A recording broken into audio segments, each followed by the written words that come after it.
Welcome to The Explainer. All right, let's just dive right in.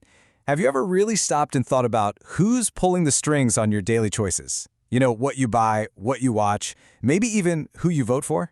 You probably think, well, that's me, obviously.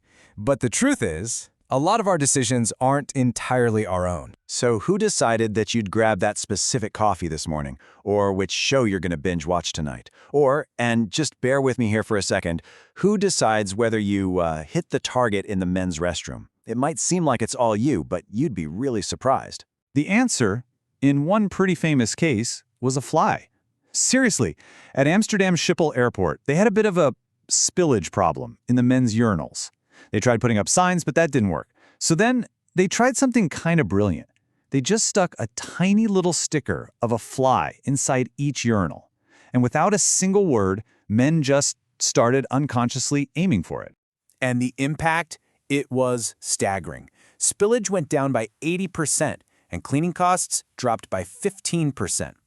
This is a perfect example of what's called nudge theory, subtly guiding people toward a better choice without them even realizing it. It's just a tiny, invisible push in the right direction. That fly was what we call a physical nudge. And once you start looking for them, you'll realize they are absolutely everywhere, shaping what we do in the real world every single day. For example, you've got places like Iceland, where they paint these incredible 3D pedestrian crossings that look like they're floating. It nudges drivers to slow down.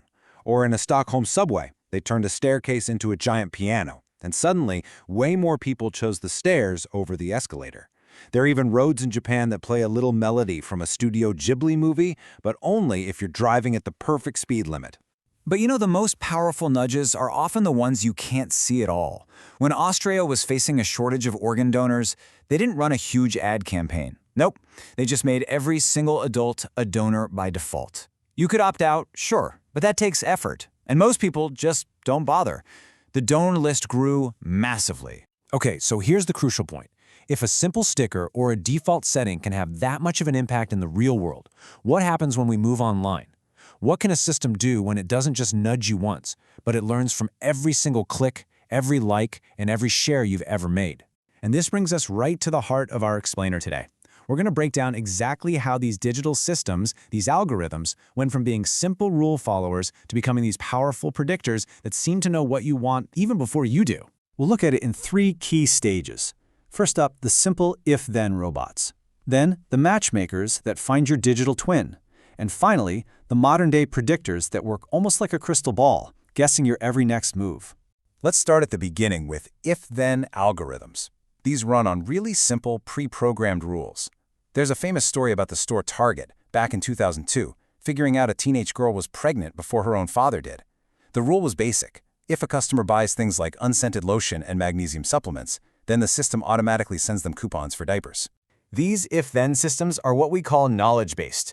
A human has to actually program the knowledge in. But they have their limits, right? They don't really get context. So the next step in evolution was experience-based algorithms. These don't need pre-programmed rules. Instead, they just learn by watching what all of us do and then finding the patterns. A pretty wild example of this was Tinder's old algorithm.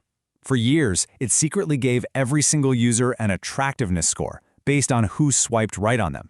The system's goal was really simple: find your digital twin. It would then show you people who had a similar score, basically keeping everyone in their own league. And that brings us to today's most powerful systems, neural networks. Honestly, the easiest way to wrap your head around them is to think of the old T9 predictive text on your flip phone. You'd type a few letters, and it would just guess the whole word. Well, neural networks do the same thing, but for your entire life. Based on everything you've ever done online, they predict your next word, your next purchase, your next song, your next video. Now, all this predictive power is incredibly convenient, right? Netflix knows exactly what movie you want to watch. Spotify builds you the perfect playlist. But it comes at a cost.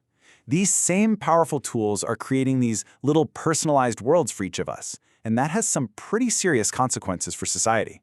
Which leads us to the central question of our digital age, doesn't it? Are we trading away our control for convenience?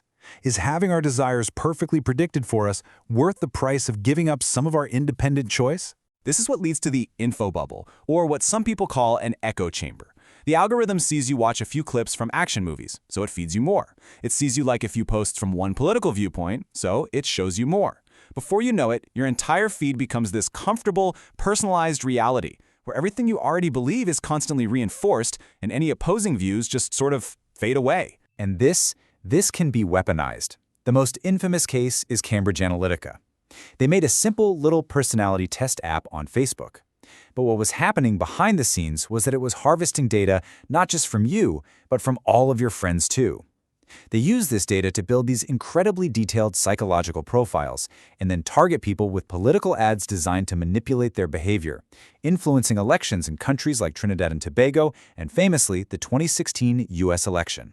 I mean, the scale of this was just mind-boggling. The personal data of up to 87 million Facebook users, and most of them never even took the quiz, was harvested without their consent, all to build these psychological profiles. The fallout was immense. It was like a digital earthquake.